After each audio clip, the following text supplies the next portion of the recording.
Badan Pusat Statistik melaporkan jumlah penduduk bekerja di Indonesia pada November 2025 mencapai 147,91 juta orang. Angka ini meningkat 1,37 juta orang dibandingkan Agustus 2025.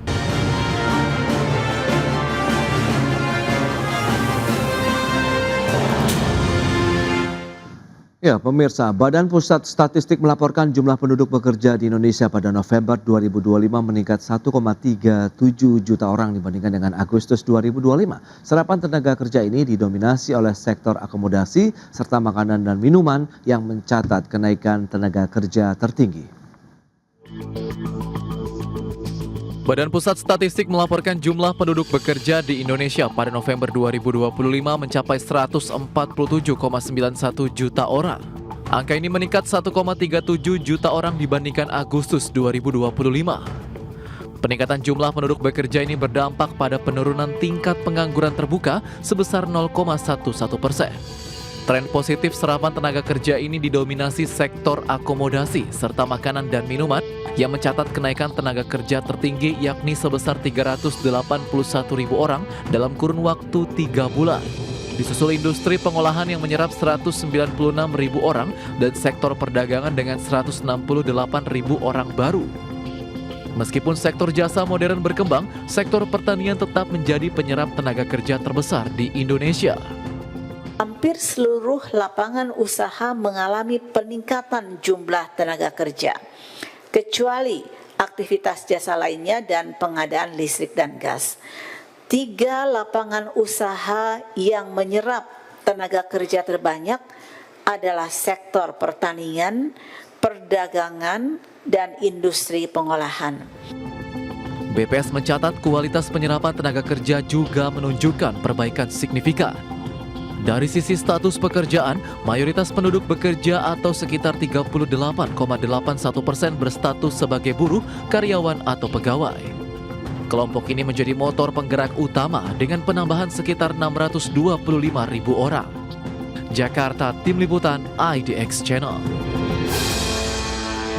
Baik pemirsa, untuk membahas tema kita, optimasi serapan tenaga kerja atau target pertumbuhan manufaktur, kita sudah tersambung melalui Zoom bersama dengan Bapak Retma Gita Wirawasta, Ketua Umum Asosiasi Produsen Serat dan Benang Filamen Indonesia. Kemudian ada Bulana Sulistianingsih, Ekonom FEB Universitas Indonesia. Langsung saja kita sapa ini. Halo Pak Retma, apa kabar Pak? Terima kasih, masih salam sehat Mas. Baik, terima kasih. Halo Bulana, apa kabar? Baik, alhamdulillah. Apa kabar Pak Retma dan Mas Pras? Baik, kabar juga baik ya. Terima kasih atas waktu yang disempatkan. Bulana, tadi BPS sudah mencatat jumlah penduduk bekerja di November itu 147,91 juta jiwa. Ini naik dari posisi Februari di tahun 2025 145,77. Apa yang bisa kita cermati? Apakah memang kualitas dari pertumbuhan penyerapan tenaga kerja ini sudah oke? Kemudian apakah juga murni pertumbuhan organik atau ada efek dari kebijakan stimulus tertentu begitu, Bu? Ya, terima kasih Mas Pras. Kalau kita perhatikan data BPS ya, untuk ketenagakerjaan itu kan setahun 2 kali keluarnya. Nanti di bulan Agustus dan di bulan Februari. Yang kemarin itu bersamaan dengan data pertumbuhan ekonomi, itu adalah data yang disurvei di bulan November. Kalau yang Agustus itu disurvei di bulan Februari sebelumnya. Nah kalau kita perhatikan, khususnya di 2 data ini, memang setiap data yang keluar di Februari itu selalu lebih bagus daripada data yang keluar di bulan Agustus. Ya mungkin karena ada faktor siklus juga. Dan tadi kalau Mas Pras sampaikan bahwa ada stimulus khusus dari pemerintah, barangkali juga ada terkait dengan program magang nasional ya, atau program magang berbayar. Nah itu merupakan satu program yang saya kira bagus juga untuk terus diteruskan, dilanjutkan gitu ya, untuk sebagai bagian dari selain pelatihan juga penyerapan tenaga kerja secara formal. Nah kalau kita lihat data ada perbaikan di sini, ini tentu bagus ya, positif. Untuk kita ketahui bahwa ketenagakerjaan ini merupakan isu yang sangat penting karena juga terkait dengan pendapatan ya. Kalau mereka di antara yang tadi yang bekerja bisa bekerja lebih baik di sektor formal, sangat membantu perekonomian kita. Tapi kalau dari yang bekerja tadi, sebagian besar masih bekerja di sektor informal, Mas Pras, itu sekitar 58%, 57, sekian persen lah. Nah, ini yang juga perlu kita waspadai karena apa? Karena ada ketidakpastian pendapatan yang mereka miliki dan sangat tergantung pada siklus. Kalau kemudian ada perlambatan dari perekonomian, mungkin nggak semua tadi sektor khususnya makanan minuman itu buka terus menerus ya. Nah, ada kalanya mereka tutup sehingga harus menutup pegawainya ya tentu membuat pegawainya tidak bisa bekerja lagi. Nah, Oke. itu yang barangkali kita bisa cermati bahwa sektor informal itu masih dominan sekitar 58%, walaupun ada sedikit penurunan juga di data kemarin ya.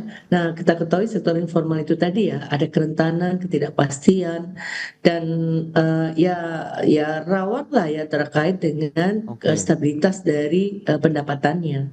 Tapi satu sisi ya kita syukuri bahwa memang ada penurunan di sisi data pengangguran. Ya mudah-mudahan tadi diantaranya stimulus pemerintah untuk menyiapkan program magang ini bisa terus-menerus diperbesar.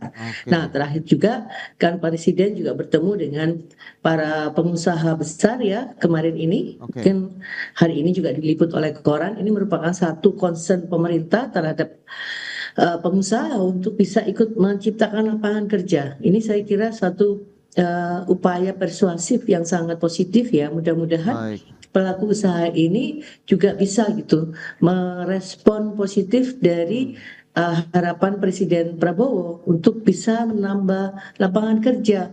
Ya, Nah, ya. masalahnya kan mungkin nanti Pak Retma bisa menyampaikan, ini ada pilihan yang saat ini memang sulit buat pelaku usaha, yaitu pilihan berteknologi. Oke. Nah, mungkin perlulah tetap bagaimana pemerintah juga perlu mengatur menurut saya berapa sih porsi yang tenaga kerja itu harus dipakai pada bidang-bidang seperti apa tenaga kerja itu masih tetap dipakai, jangan kemudian semua mesin ya. Hmm. Misalkan kita bicara sektor yang perbankan lah ya, itu kalau kita mau tanya di CS apa customer service pasti ketemunya mesin. Padahal kan sebetulnya kita punya tenaga kerja banyak ya. Kenapa Baik. nggak mereka tetap dipekerjakan gitu Oke. ya? Supaya mereka tadi Ya, ada ya. stabilitas dari sisi pendapatan. Itu Mas Baik, Pras. baik Bu Lana, ini menarik ya kalau kita lihat dengan program magang, kemudian ada pilihan teknologi atau SDM ini yang untuk bisa mendorong serapan tenaga kerja. Nah, lantas Pak Retma, sejauh mana akhirnya sektor tekstil dan juga produk tekstil ini berkontribusi terhadap lonjakan tenaga kerja baru kita di sepanjang tahun 2025 yang sudah kita lalui? Ya, makasih Mas Pras. Jadi kalau lihat dari sektor tekstil dan produk tekstil, kalau kita lihat angka pertumbuhannya kan full year ya, itu kami perkirakan ada di bawah 4% karena meskipun di kuartal 4 kemarin pertumbuhannya sekitar 4,37%, Oke. tapi secara full year kelihatannya pertumbuhannya ada di bawah 4%, mungkin 3, sekian persen, jauh di bawah pertumbuhan ekonomi. Akhirnya kita ngelihat bahwa sektor ini sih sebetulnya masih jadi beban ekonomi sebetulnya ya. Kalau udah lihat dari angka pertumbuhannya ya, kontribusi juga seperti itu. Kontribusinya kami perkirakan masih di bawah 1%. Artinya di sini meskipun sektor ini tetap tumbuh, kalau dilihat dari serapan tenaga kerjanya, kami belum melihat ada kontribusi dari sektor tekstil yang secara optimal dilakukan di sektor ini ya. Karena kalau kita ngelihat memang angka pertumbuhan industri ini ditopangnya oleh investasi, tapi investasi yang seperti apa? Investasinya adalah investasi yang memang mesin-mesin yang masuk di tahun ini, tapi kita pesannya di 2022 gitu ya, yang pasca COVID kita lagi tumbuh bagus. Oke. Nah, tapi ketika masuk kondisi industrinya lagi nggak baik, artinya secara utilisasi pun sektor ini masih berada di sekitaran 50% dan belum ada tanda-tanda peningkatan yang signifikan. Nah, tapi memang sektor ini sebetulnya ke depan ini memang masih sangat-sangat diharapkan oleh pemerintah. Makanya kemarin Pak Prabowo punya perhatian khusus di sini ya, seperti yang Ibu katakan tadi, bahwa kalau mungkin di sektor lain otomatisasi teknologi gitu ya, AI itu akan mengurangi banyak tenaga kerja. Tapi di sektor ini tidak secara signifikan ya, terutama di hilir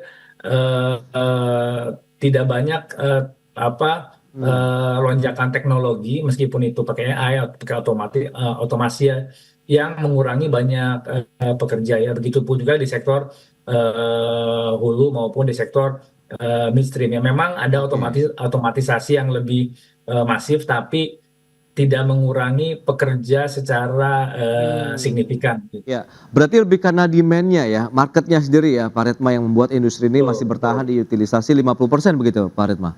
betul. Wow, oke. Nah, pertumbuhan industri pengolahan sendiri kan tumbuhnya sekitar 5,3% di tahun 2025. Nah, apakah angka ini ya mencerminkan juga kondisi real di pabrik-pabrik anggota APSIVI misalnya begitu? Atau memang tadi tahanan terkait dengan demand kemudian marketnya sendiri yang masih ada serbuan produk impor dan lain-lain ini yang membuat agak sulit bergerak nih Pak Redma, atau bagaimana?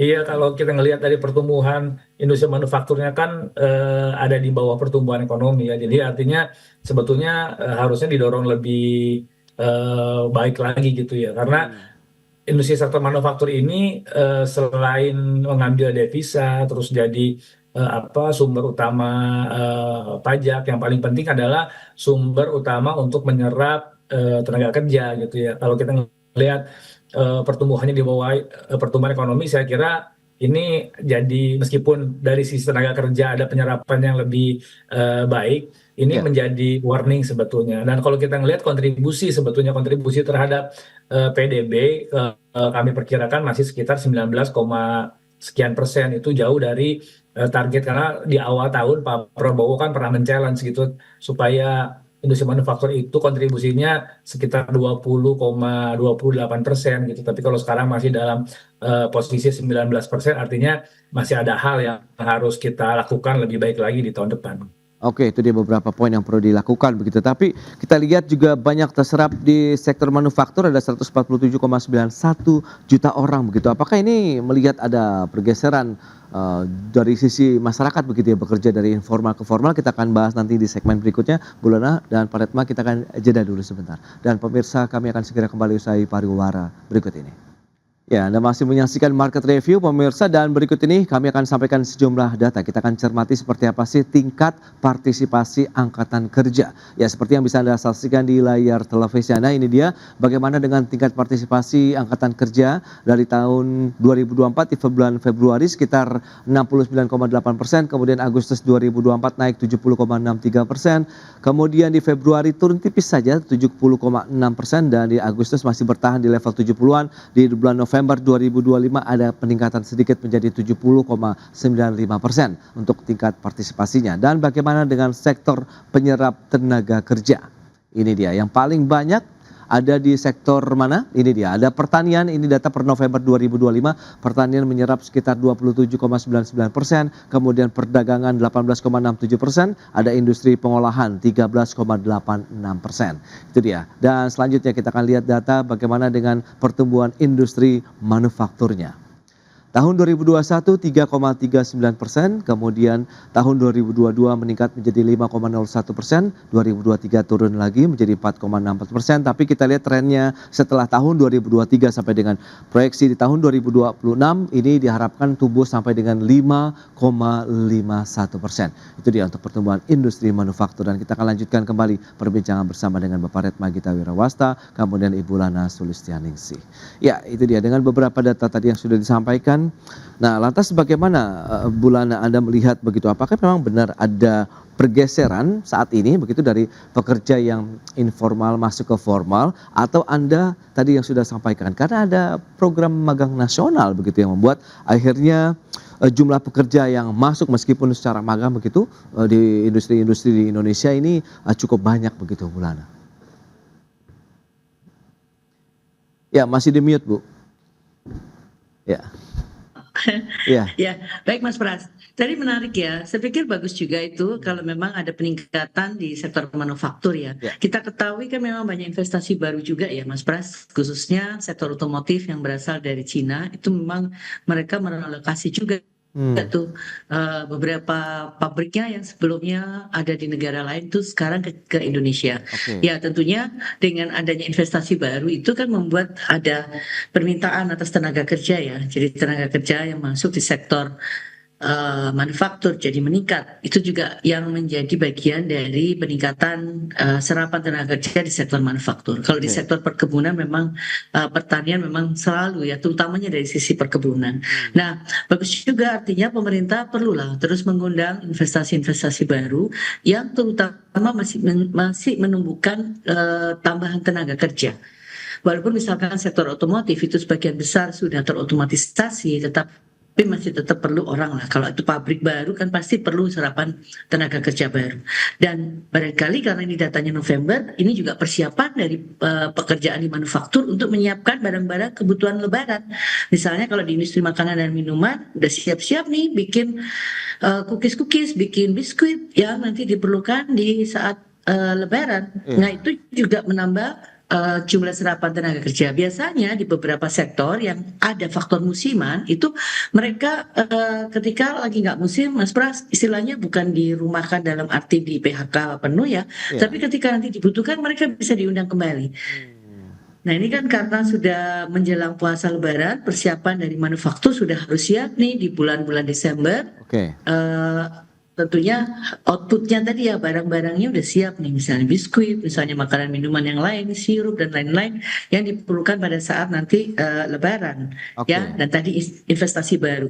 Saya kira kalau pergeseran masih tetap dominan di informal, walaupun tadi ada sebagian dari yang informal ini sudah bekerja kembali di sektor formal. Iya. Tentu ini yang harus terus-menerus didorong, entah itu Iya. melalui persuasif seperti yang dilakukan oleh Presiden Iya. di 2 hari kemarin, ataupun juga secara secara peraturan tadi menyiapkan supaya jangan semua kegiatan produksi itu pakai digital, pakai otomatisasi, tetap harus itu ada dia. orang dong. Jadi diberikan semacam peraturan, jangan kemudian dilepas gitu aja, Mas. Walaupun Oke. barangkali Bulana. ya dari sisi efisiensi, Iya. ya Ini menarik. Kalau kita lihat dari sisi Benar. investasinya, Ibu, dari sisi investasi Anda melihat industri pengolahan saat ini semakin cenderung begitu kepada industri padat modal kah atau padat karya begitu? Karena ini kan nanti akan terkait lagi dengan pemanfaatan teknologi, transfer teknologi, tapi di satu sisi kita juga harus menyerap banyak tenaga kerja begitu. Karena angkatan kerja di Indonesia kan saat ini juga jumlahnya masih banyak, Bulana. Ya, kalau diberikan pilihan yang terbuka, kecenderungannya pelaku usaha akan memilih otomatisasi atau digitalisasi. Kecuali seperti kata Pak Retma, memang nggak bisa dikerjakan tanpa orang, ya itu Oke. apa boleh buat. Tetapi kalau bisa dikerjakan dengan robot atau mesin, pilihannya pasti ke sana, Mas. Karena apa? Lebih murah, lebih efisien, dan lebih produktif. Kita bicara produktivitas dari tenaga kerja yang sering menjadi isu oleh pelaku usaha yang dianggap belum memadai lah seperti itu. Ya, jadi pilihannya seperti itu. Nah, kalau kita bicara padat karya, sekarang nggak sepenuhnya juga padat karya. Ya, katakanlah misalnya, saya nggak tahu kalau di industri benang ya Pak, mungkin memang agak susah ya untuk tanpa melibatkan orang. Tapi kalau misalnya di industri yang lain seperti industri misalnya garment gitu ya, saya nggak tahu ini mungkin juga konfirmasi nanti Pak Retma. Barangkali sekarang penggunaan dari mesin yang terotomatisasi lebih banyak dibandingkan pekerjaan orang. Mungkin pada jahit-jahit tertentu bagian yang susah memang harus ada orang. Tapi mesin juga sudah mulai masuk. Iya. Nah, belum lagi kalau misalnya otomotif. Otomotif kita bicara itu cenderung padat modal, Mas. Walaupun pekerjaannya itu secara conveyor belt itu perlu ada pengawasan orang. Nah, memang ini dilematis ya, karena pelaku usaha tentu pengen efisien pekerjaannya, efektif, dan kemudian harganya menjadi lebih murah untuk dibeli oleh konsumen. Tapi kalau nggak ada yang bekerja, bukan nggak ada yang bekerja, kalau yang bekerja semakin sedikit, terus pendapatan menjadi tidak pasti karena tenaga kerja ini bekerja di sektor informal, loh siapa yang beli barangnya nanti? Oke. Nah, kecuali faktor musiman. Nah, ini kan menjadi kayak apa ya, sebab akibat gitu loh. Nah, ini juga perlu dipertimbangkan lah oleh pelaku usaha. Sementara kita kan masih punya tenaga kerja dalam jumlah besar. Upahnya pun juga relatif sebetulnya masih murah ya. Mungkin kalkulasi pengusaha agak beda gitu dengan pandangan saya. Tetapi Oke. dengan UMR yang sekitar 4 juta, 5 juta, dengan kebutuhan hidup yang seperti sekarang, sebetulnya itu relatif kecil untuk bisa dikatakan hidup yang relatif layak gitu ya. Nah, jadi adalah juga harapan saya pemerintah juga mengencourage bagi Oke. pelaku usaha untuk mempertimbangkan ini. Jadi pertemuannya Pak Presiden saya sangat menghargai betul. Mudah-mudahan direspon positif oleh Ya. pelaku usaha gitu, Mas Pras. Baik, menarik tadi Itu Ibu Mas Pras. bincang terkait dengan upah ya. Nah, terkait dengan upah juga ini Pak Retma, rata-rata upah buruh nasional kan tercatat sekitar 3,33 juta per November ini ya, 2025. Lantas bagaimana Anda melihat keseimbangan antara mungkin tingkat kesejahteraan pekerja yang tadi sudah disampaikan Bu Lana, kemudian juga dengan daya saing harga produk tekstil di Indonesia yang mungkin dijual hanya untuk domestika atau juga yang akan diekspor misalnya, Pak Retma? Iya, memang yang disampaikan Ibu tadi sangat tepat ya. Maksudnya kalau secara upah kemarin kita ada kajian ya di sama Jersey ya dari DEN, dari Kemenko Perekonomian. Kalau dibandingkan negara-negara lain, Cina, India, Vietnam, kita termasuk yang di bawahnya gitu ya. Jadi sebetulnya dari sisi upah kita masih punya daya saing yang cukup baik. Memang banyak hal yang terkait dengan daya saing ini gitu ya kan, bukan hanya upah saja, yang biaya logistik kita yang cukup tinggi gitu ya, itu juga menjadi PR gitu. Nah, kalau di tekstil secara nature itu memang di hilir itu lebih padat karya, dan makin ke hilir makin makin padat karya, makin ke hulu makin padat modal, padat teknologi, padat konsumsi energi. Nah, di sini sebetulnya uniknya sektor tekstil gitu ya, dari sisi kontribusi kalau bisa dimaksimalkan dari sisi kontribusi terhadap pertumbuhan ekonomi, karena kita kan punya industri yang terintegrasi dari hulu sampai hilir, dan pemerintah pun juga mencanangkan sejak jauh-jauh hari adalah hilirisasi, di mana industri kita kalau di tekstil hulunya kan dari petrochemical, dan petrochemicalnya juga industrinya ada di sini. Artinya dari hulu sampai hilir, dari sisi investasinya bisa masuk secara nilai, teknologinya masuk, di hilirnya serapan tenaga kerjanya juga sangat besar. Itu yang membuat sektor ini sangat-sangat strategis bagi perekonomian. Nah, mungkin Oke. PR-PR-nya ini yang tinggal dikerjain lebih masif, karena memang dari sisi hulu dan sisi hilir kan challenge-nya berbeda ya gitu ya, antara yang padat modal dengan yang padat karya, tentu challenge-nya berbeda, dan tentu kepentingannya berbeda. Nah, ini yang kami kira memang Oke. pemerintah dan bersama kami sedang meramu bagaimana caranya industri dari hulu sampai hilirnya ini bisa kuat, bisa terintegrasi, hilirisasinya jalan, sehingga daya serap investasi, daya serap modal maupun daya serap tenaga kerjanya bisa, kedua-duanya bisa tercapai gitu. Oke, harapan dan juga proyeksi terkait dengan industri TPT di tahun 2026 ini akan seperti apa Pak Retma? Kalau Anda harapkan tadi ada kolaborasi yang kuat antara pemerintah, pelaku usaha TPT sendiri begitu? Ya, memang tantangannya masih di market ya gitu, karena kalau kita ngelihat dari sisi daya saing, sebetulnya kajian kemarin dari teman-teman DEN, Jersey, Menko, daya saing kita masih cukup oke gitu ya. Nah, cuman memang di market ini yang jadi masalah kalau kita bicara ekspor. Nah, ini ekspor ini justru karena tantangannya cukup besar, karena ketidakpastiannya sangat tinggi, terutama pasar-pasar Amerika, apalagi dengan kondisi geopolitik sekarang, market-market di luar negeri ini ketidakpastiannya sangat tinggi. Nah, harapannya kan ada di dalam negeri. Nah, dalam negeri ini yang jadi masalah kan adalah unfairness gitu ya, dari sisi barang ilegal gitu. Tapi sekarang pemerintah kelihatannya sudah banyak mulai penindakan di teman-teman Bea Cukai, banyak yang dilakukan pembenahan. Nah, Oke. juga barang-barang yang masuk secara dumping. Nah, ini dalam negerinya, ketika dalam negerinya ini bisa betul-betul menjadi market bagi produk dalam negeri, sebetulnya industri ini sudah bisa tumbuh dengan baik. Nah, jadi disitulah harapan kita ya, supaya pemerintah bisa benar-benar menyediakan market, khususnya pasar dalam negeri, bagi produk-produk dalam negeri. Baik, jadi itu dia perlindungan terkait dengan market dalam negeri memang yang masih menjadi hal utama yang diharapkan dari pelaku industri TPT begitu ya, sehingga marketnya terjaga, kemudian produktivitas terjaga, dan akhirnya juga ujungnya penyerapan tenaga kerjanya juga akan lebih banyak lagi karena demand-nya juga mulai tumbuh di masyarakat. Baik Bu Lana, kemudian Pak Retma, terima kasih banyak atas informasi, update dan juga insight yang sudah diberikan kepada pemirsa. Selamat melanjutkan aktivitas Anda kembali, salam sehat. Sampai berjumpa kembali Bu Lana, Pak Retma.